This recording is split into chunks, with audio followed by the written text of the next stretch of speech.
Hi, I'm Olivia Fox, Chief Charisma Coach for Spitfire Communications, and you are watching EOtv.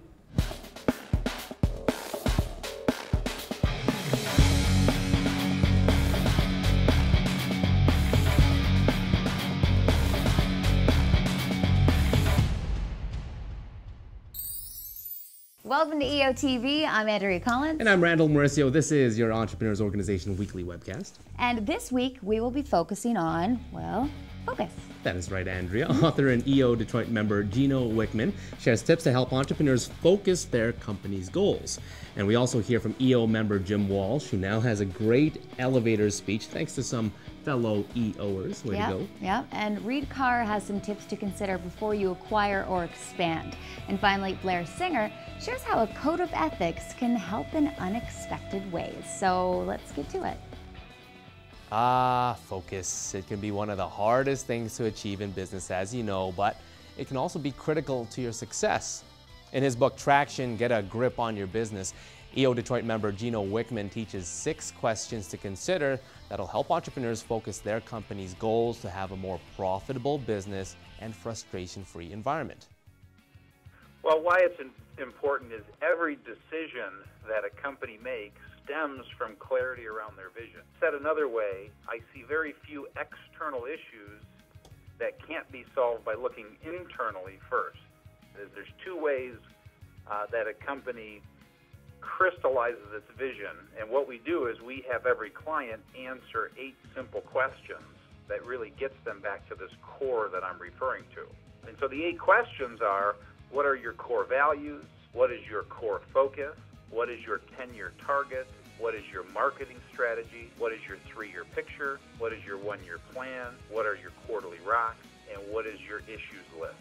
Part 2 is then to make sure that everyone in the organization shares that vision, but ultimately that gives them the opportunity to determine if they want to be a part of that vision going forward. For right people simply means core values. Right seat simply means assuming you've structured your organization the right way to get you to where you want to go for the greater good of the organization. It means that each person gets it, wants it, and has the capacity to do the job. And so our belief is it starts with the leadership team coming together and determining what the vision is first, then determining the right structure for the organization to get it to the next level. From there, you go to work on getting the right people in the right seat. So the first discipline is if every leadership team simply meets every single week for 90 minutes, they do nothing but solve all of the key issues, and number 2, keep a to-do list of all of the actions and conclusions, and then monitor that to-do list every week, that leadership team will start to gain tremendous traction. In every case, when they give me the blind faith and they trust to do this discipline of just meeting every week, the feedback that they give is how much time it is now saving them. So in other words, they're spending all week putting out fires, answering questions, tackling issues real time, where they now take all of those interruptions through the week and condense them to this very focused time frame. They're actually freeing up 2 to 3 times that amount of time during the week by eliminating all of those interruptions and moving them to the meeting. What we're talking about here is bringing accountability and discipline and the ability to execute in the organization. But ultimately, that gives them the opportunity to determine if they want to be a part of that vision going forward. In this week's Spotlight, EO member Jim Walsh tells us how one experience at EO's Arizona University has changed the way he describes how and what his business does with the all-important elevator speech.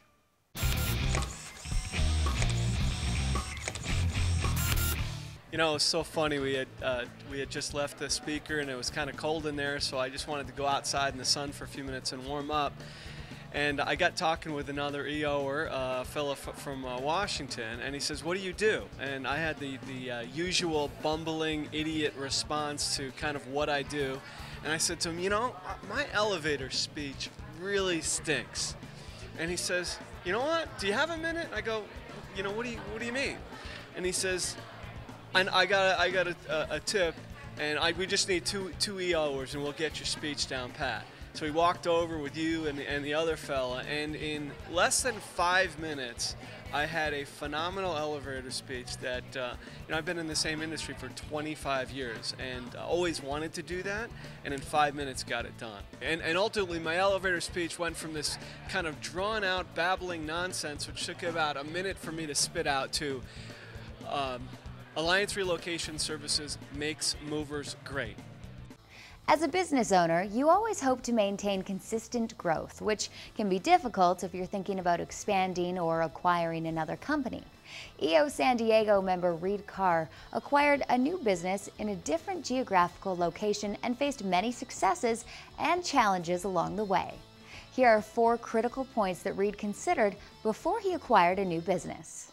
When deciding where to expand, companies should first research the competition and discover what products and services make their company unique and valuable within the prospective market. Focusing on your company's uniqueness will help to set you apart from any local competitors. Attempting to take your current formula and transfer it into an acquisition or expansion can be a daunting but necessary task to ensure a successful transition. It's essential for an established model to be secured and in place before moving forward if you want a new business to flourish. If you're thinking about expanding your business, you're also thinking about taking on more responsibility with less time. Closely examine other organizations with a similar client base and company culture. This might be the perfect place to find a business partner who can share in the responsibility of establishing a new business. If there's a lot of competition within your target market, you might also want to consider merging with another organization within that market. This could be an easier and safer option than starting a new business on your own. In this tip of the week, Blair Singer, sales author and president of salespartnersworldwide.com, shares how using a code of honor can help build a successful team.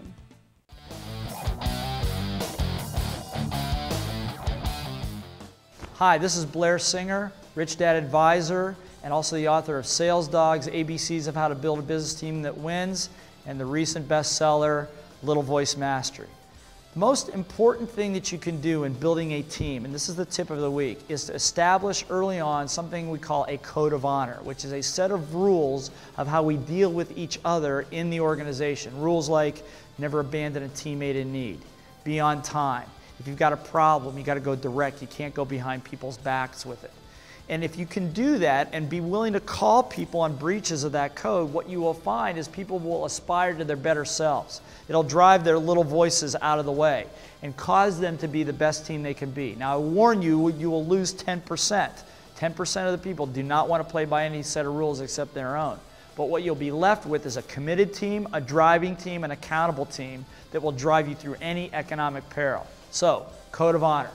I'm Blair Singer. You can reach us at salespartnersworldwide.com or at littlevoicemastery.com. So until then, be awesome.